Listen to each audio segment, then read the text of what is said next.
Private engineering కళాశాలకు హైకోర్టులో చుక్కెదురైంది. ఫీజులు పెంచుకునేందుకు అనుమతి ఇవ్వాలని ఆయా కాలేజీలు దాఖలు చేసిన పిటిషన్ను హైకోర్టు డిస్మిస్ చేసింది.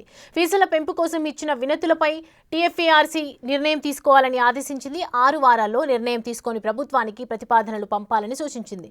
ప్రభుత్వం తీసుకునే తుది నిర్ణయంపైనే ఫీజుల పెంపు ఆధారపడి ఉంటుందని స్పష్టం చేసింది.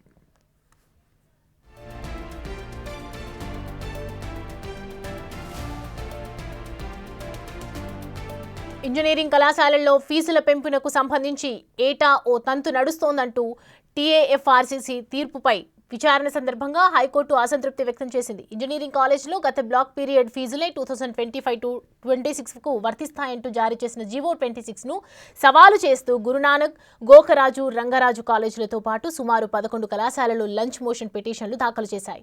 వీటిపై జస్టిస్ కె లక్ష్మణ్ విచారణ చేపట్టి 3 ఏళ్లకోసారి కాలేజీలను పరిశీలించి పెంపుపై నిర్ణయం తీసుకోలేకపోవడం సరికాదన్నారు. డిసెంబర్లో ప్రతిపాదనలు వస్తే జూన్ వరకు నిర్ణయం తీసుకోలేదని 15 మంది సభ్యుల దాకా ఉన్న కమిటీ నిర్ణయంలో జాప్యం ఎందుకన్నారు.